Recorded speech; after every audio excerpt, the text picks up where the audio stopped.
देखो, झटका आम आदमी पार्टी को नहीं लगता इन चीज़ों से, तो ये एक बड़ी खबर होती है कि आम जी, आदमी से देखो उसके ऊपर पार्टी नहीं चलती। जी, मेरा मानना है अगर उसने 10 साल में काम करे हैं, 10 साल से बहुत पावरफुल मंत्री रहा है, जी, हर बार जवाब अपने आप ही दे देती है। जी, जब मतलब 35 साल की राजनीति में हो लिया, बहुत पुराना चेहरा हो लिया, अब नया बदलाव, नए जोश की ज़रूरत है, तो मेरी तो सलाह यही रहेगी कि उसको टिकट नहीं दे रही कैलाश से, तो उसको पार्टी का मार्गदर्शन बनना चाहिए हाँ। और गाँव के जो भी कोई काम हो, सामाजिक काम हो, उसमें कोई भी पार्टी हो, उसको बढ़-चढ़ के और उसको गाँव का सहयोग करना चाहिए।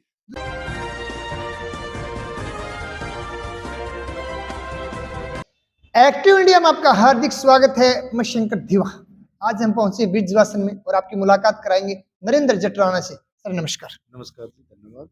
सर जैसे जैसे 2 महीने के अंदर दिल्ली के विधानसभा चुनाव का काउंटडाउन शुरू ही हो गया है, आपको पता है कि और आपको ये भी पता है कि सीधे तौर पर आम आदमी पार्टी और बीजेपी नेता भी इधर उधर यानी पासा पलटने लग गए हैं। बात करूं ब्रिजवासन विधानसभा की, आपका स्टैंडिंग विधायक भी है। सीधे तौर पर आपका नाम आ रहा है इसके अंदर की सीधे तौर पर कि ब्रिजवासन से नरेंद्र जटराणा भी इस बार रेस में है। बहुत सारे उम्मीदवार हैं और हम उनसे जाके उनसे साक्षात्कार करते हैं ताकि जनता के बीच में आपकी जो मूलभूत जो काम है वो क्या करेंगे उसके बारे में हम बातचीत करेंगे। तो मैं ये जानना चाहता हूँ कि आप कितने तैयार हैं ब्रिजवासन विधानसभा की सीट को लेकर? देखो, आपने जो बात कही है इलेक्शन का, देखो वो जो टिकट माँगने का अधिकार वो हमारे सीएम साहब ने बोला कि हर कार्यकर्ता का अधिकार है, जी, इसमें कोई नहीं, टिकट सबका अधिकार है और सबका लड़ने का अधिकार है। जी, पार्टी अपना सर्वे कराएगी, पार्टी के जो मापदंड हैं, जो उनका सर्वे है, जो उस पे खरा उतरेगा पार्टी उस पे विश्वास करेगी जी, और जनता बताएगी जनता कितना विश्वास करती है उस जी। जब बात करूँ आप 2012 से ही राजनीति में हैं और सीधे तौर पर 2017 से 22 तक आपने यहाँ पे निगम पार्षद रहे। पानी की समस्या को लेकर भी काफ़ी काम हुआ, लेकिन उसके बाद भी कब जब भी बोरिंग का बनना हुआ तो बोर तो हुए लेकिन पानी अभी तक नहीं पहुँचा। तो मैं ये जानना चाहता हूँ कि आपके कार्यकाल में कौन-कौन से काम हुए थे? देखो, सबसे पहले जो मैं जनता के आशीर्वाद से निगम पार्षद बना था 2017 में, जी, तो सबसे पहले तो जो मेरा सबसे बड़ा काम था, हमारे बिजवासन वार्ड में कोई भी घर से डोर टू डोर कूड़ा नहीं उठता था। जी, वो पहल मैंने ही करी थी, उसके लिए 10 टिप्पर लगाए गए थे। मेरे वार्ड से हर घर से सुबह-सुबह कूड़ा उठता था टिप्पर के बाद। वो इसके बाद हमारे गाँव में कोई प्लांट नहीं था जहाँ पे हम ये कचरा घेर के सारे को उठा के आके भेज दें, तो उसकी मशीन वगैरह जो जोड़ पे वो मैंने लगवाई थी। जी, उसके साथ एक सबसे पहले साउथ में मैंने अपने राज्यसभा सांसद से फंड लिया था एनडी गुप्ता जी से, जी, जो अपना ब्लड टेस्ट की मशीन है। जी, 80 तरह के टेस्ट हैं वो एमसीडी हमारा जो फाटक के ऊपर जो हमारी डिस्पेंसरी है उसके अंदर वो मशीन लगी हुई है आज भी, जी, ब्लड टेस्ट की है, तो उसमें 80 प्रकार के खून टेस्ट होते हैं और वो बहुत अच्छी चल रही जी, है। निगम पार्षद से फिर हमारे कार्य में कोरोना काल भी हमारे कार्यकाल में आया था, जी, तो उस टाइम पे कार्यकाल में हमने सारी मशीनें लगाई थी और जो सैनिटाइज़र वगैरह था वो मैं कह सकता हूँ दावे के साथ वो मेरी जनता ही बता देगी, पूरी दिल्ली में सबसे ज़्यादा मैंने करे होंगे। जी, और आप कह रहे हो बात पानी की, देखो पानी की हमारे बिजवासन विधानसभा क्षेत्र में बहुत बड़ी समस्या है। जी, और इसका समाधान भी आम आदमी पार्टी ने ही किया। जैसे पहले राजनगर में हम देखते थे, मतलब जब हमारी माताएँ-बहनें सारे एक साथ रहती थी, जब टैंकर आता था, वो एक-दूसरे के दुश्मन बन जाते थे। जी, और ये रियलिटी है, ये मैं कोई राजनीतिक बात नहीं है, रियलिटी कह रहा हूँ। हर बार टैंकरों के नाम से, पानी से नाम से उनसे वोट ली जाती थी, ठगा महसूस करते थे। आम आदमी पार्टी आई तो वहाँ पानी आया, लेकिन अभी थोड़ा कम है, पानी और आना चाहिए वहाँ पे। जी, मैं आपको बिजवासन की बात करूँ, बिजवासन में हमेशा ही पानी के लिए राजनीति होती आई है। जी, 2000 जब मेरे ख्याल में 12 या 13 की बात है, जब हमारे सत्यप्रकाश राणा जी, तो उन्होंने ज़मीन एक बार कराई थी। ज़मीन एक बार करा के छोड़ दी, उसके बाद कुछ नहीं कराया था, खाली ज़मीन एक बार कराई थी। जी, उसके बाद मैं आपको तारीख बताऊँ, 2 फरवरी 2018, जी, जब हमारे एमएलए नहीं थे, तो एमएलए का काम पार्टी की तरफ से मैं देख रहा था। तो जब यूजीआर के लिए जो पैसा सैंक्शन हुआ है, वो मैं आपको ऑन रिकॉर्ड कह रहा हूँ, फरवरी 2018 में हुआ है 99 करोड़ रुपए। जी, और उसके जब वाइस चेयरमैन दिनेश मोनिया जी थे, जी, उन्होंने 99 करोड़ रुपया बिजवासन के लिए जो पानी का हमारा बन रहा है प्लांट उसके लिए है, जिससे हमारा बिजवासन, सालापुर, कापासेड़ा, समालका, जी, उसमें हर घर में पानी पहुँचाने का काम करेंगे। उसका काम लगभग पूरा हो गया है, कुछ कम है, कुछ कमियाँ रही हैं, हमारे नेताओं की भी रही हैं उसमें, जी। नहीं तक पानी बिजवासन में वो आ जाना चाहिए था। बात करूँ कि 10 साल से बात करूँ कि जब पानी की समस्या को लेकर तो जूझ रहा इलाका। केजरीवाल जी आने के बाद में ये खासतौर पर बिजली, पानी, उसके बाद में तीर्थ यात्रा हो, चाहे महिलाओं की बस फ्री हो, वो ये स्कीमें आई। 7-5 हज़ार रुपए महिलाओं के लिए भी घोषणा की। मैं ये जानना चाहता हूँ कि ये बार आपने पोस्टर भी लगा रखे कि दिल्ली बोले दिल से और केजरीवाल दिल से। और ऐसा क्या काम आपने लगभग किया जिससे जनता को सीधे तौर पे फ़ायदा हुआ? इसके अलावा जो खासकर तो बिजली और पानी के अलावा?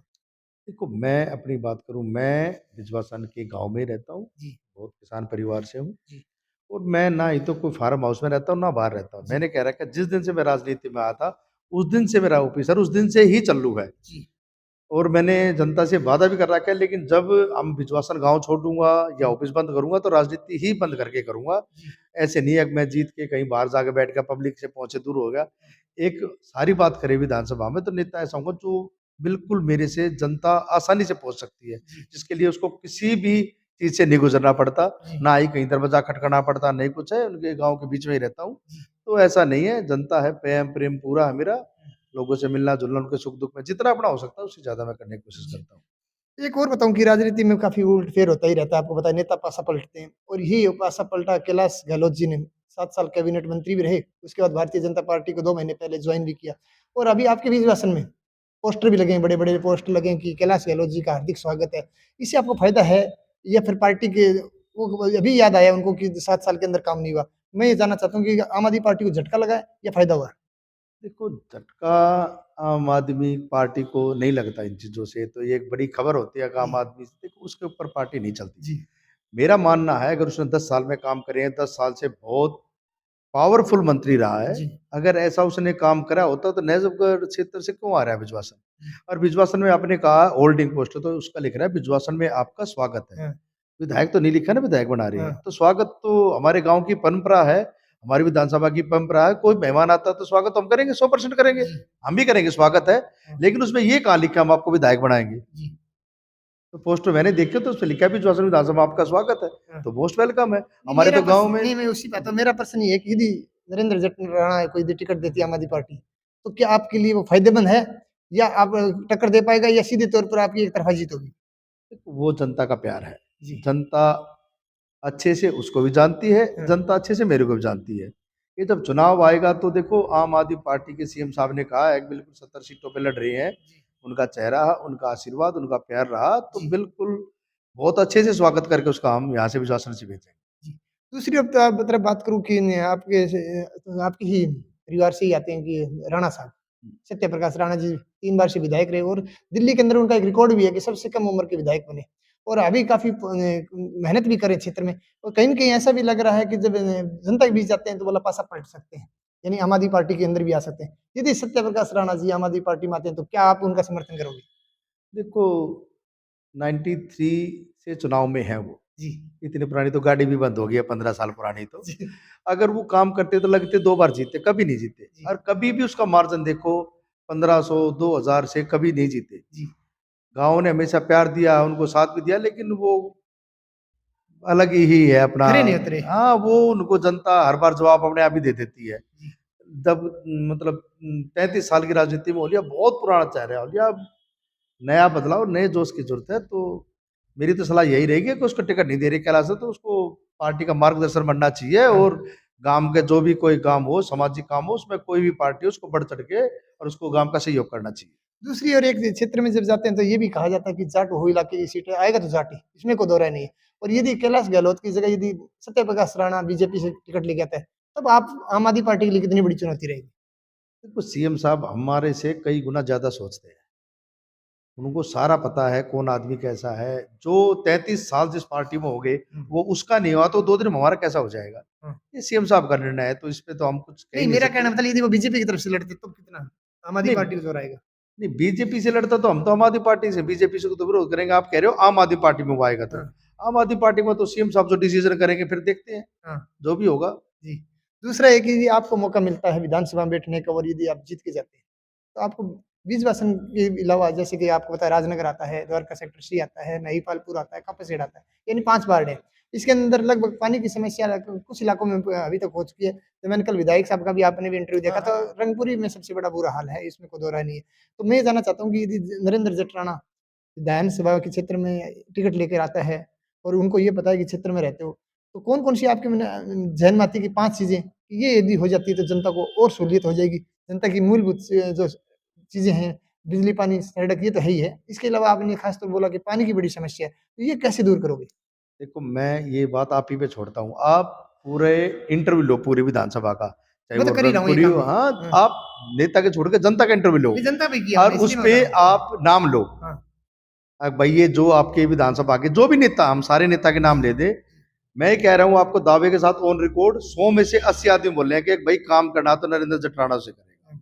लोगों का प्रति प्यार है, उनको पता है जी अगर जो काम ये नहीं कर सके, हमेशा राजनीति करके आए, उनको पता है कि ये लड़का 80% जनता यकीन और प्यार करती है, और उनको पता है कि नरेंद्र जटराणा आएगा तो आपके काम 110% होंगे, और मेरी गारंटी तो पूरी जनता ही ले लेगी। काम कौन से हैं जो अभी लग रहा है कि ये हो जाए तो और अच्छा होगा? देखो काम कभी पूरे नहीं होते, जी आदमी के जितनी भी विधानसभा में मेरा परिवार है, हम घर ठीक करते हैं, एक बार उसको और बेहतर बनाने की कोशिश करते हैं। हमारा मेन जो टारगेट है, स्वस्थ मिले, जी अच्छा बिजली पानी मिले, जी साफ सफाई मिले, और जो हमारा ये क्लिनिक, मोहल्ला क्लिनिक, जो जो सीएम साहब की घोषणाएं हैं जी वो धरातल पे हर घर तक पहुंचे। जी हमारा ये प्रयास है, ये ना कोई लिमिटेड घरों में पहुंचे जी या लिमिटेड गांव में पहुंचे, जी जो मेरा आखिरी कोना विधानसभा का पहले से आखिरी तक जो सीएम साहब की योजनाएं हैं वो हर घर में और हर आदमी तक पहुंचानी चाहिए, ये हमारा प्रयास रहेगा। तो एक और अंतिम मेरा प्रश्न ये है कि बीज भाषण के अंदर करीब 20,000 वोट हैं, 18,000 के करीब पोल होते हैं। तो मैं ये जानना चाहता हूँ कि नरेंद्र जटराना कितने वोट ले सकता है अपने क्षेत्र से? देखो मैं बताऊं ना, अगर सबका अपना आंकड़ा, जो एक निर्दलीय उठता है वो भी कहता है कि भाई मैं तो 50,000 वोट लूंगा, हाँ, ये तो फैसला मेरे ख्याल से आप जनता पे ही छोड़ दो, कौन हाँ। कितनी वोट देगा। और एक मेरा अंतिम प्रश्न है, थोड़ा सा इस इंटरव्यू से हट करें। हाँ, सत्य प्रकाश राणा भी विधायक रहा, विपिंदर सिंह जून भी विधायक है, इसमें बेहतरीन काम किसने किया वो आप जनता से पूछो ना। फिर भी आपके हिसाब से? नहीं, हम तो हो सकता है ईर्षा में किसके नाम लेंगे, किसी का राजनीतिक दल है, हम सत्प्रकाश का लेंगे, उसने काम नहीं करा, लेकिन ये रियलिटी है, सत्प्रकाश ने काम नहीं करा। और जो हमारी, मैं अपने गांव की बात करूं, मैं विधानसभा की बात करूं पूरे की, तो पानी, जो पानी आज से 2021 में आ जाना चाहिए था, 22 में आ जाना चाहिए था, आज 2024 से वो नहीं आया, इसका मतलब काम नहीं हुए। पानी के लिए काम नहीं हुआ। जी। और मेरे को एक और बात करनी है आपसे कि 15 साल शीला दीक्षित जी सीएम रही, 15 साल के करीबी अरविंद केजरीवाल को हो गया। इसमें बेहतरीन सीएम कौन है? दिल्ली तो 70% बोल रही है, 75% केजरीवाल जी ने काम करे हैं, हाँ। और मैं आपके साथ काम गिनवाने लगूं तो शाम हो जाएगी काम। जी, आप मेरे गांव में जाके देखो, जो एक नॉर्मल घर है जी, उसको 200 यूनिट बिजली फ्री बहुत है, उसका जीरो बिजली बिल आ रहा है, जी, उसके बच्चे अच्छे पढ़ रहे हैं, जी। शिक्षा अच्छी हो रही है, लेडीज हमारी जब वो ड्यूटी पे जा रही है बस में फ्री बैठ के जा रही है, हुँ, तो और क्या चाहिए। जी, सीएम साहब ने जो काम कराया, जो वादा कराया, वो पक्का किया। आज तक सिर्फ हमने एक सुना था, आज आपने देखा होगा हर एक नेता बोलते हैं, आज कांग्रेस ने भी कहा कि हम 400 यूनिट बिजली फ्री करेंगे, मैंने देखा था शायद न्यूज में। तो जहां उनकी सरकारें हैं पहले वहां करो ना, हुँ, उन्होंने किसने मना कर रखा है, पहले वहां करके दिखाया कि हमने वहां कर दिया, अब दिल्ली की बारी है। जी, सीएम साहब ने दिल्ली में कर दिया, मोहल्ला क्लिनिक बनाए थे, वो दिल्ली में रहे, पर ये पंजाब में वादा करा था, पंजाब में जाके देखो 875 या 880 करीब मोहल्ला क्लिनिक बन गए, जी, जिनका बहुत लोग फायदा उठा रहे हैं। जी। तो ये सीएम साहब का, हमारा जनता के बीच में बिल्कुल वो कोई कंप्रोमाइज नहीं करते, जो उन्होंने वादा कर दिया बिल्कुल पूरा करेंगे, और जो उनके बीच में रास्ता आएगा, चाहे वो विधायक हो चाहे पार्षद हो, वो उसको बख्शेंगे नहीं, वो उसको बिल्कुल उसके अकल ठिकाने लगा देंगे। बहुत-बहुत धन्यवाद। धन्यवाद। आज हम पहुँचे थे बृजवासन विधानसभा में और आपको बताऊँ कि आपकी मुलाकात करी हमने नरेंद्र जटराणा से, जो पूर्व में पार्षद भी रहे और काफ़ी काम भी किए। और एक बार फिर मैं बता दूँ कि 2 महीने के अंदर विधानसभा चुनाव है, तो हम हर नेता के पास जाएँगे, जानेंगे उनका विज़न क्या है। राणा साहब ने सीधे तौर पर बताया कि काम कभी कम नहीं होते, इसमें भी कोई दो राय नहीं, लेकिन जो पानी की समस्या है वो बनी हुई है। तो सबसे हम जब सरकार आएगी और राणा साहब यदि विधायक बन के आते हैं तो मौका मिलेगा कि इस पर कितना काम करेंगे, यानी कि इस पर कितना अमल करेंगे। तो बने रहिए एक्टिव इंडिया के साथ, तब तक के लिए जय हिंद, जय भारत, नमस्कार।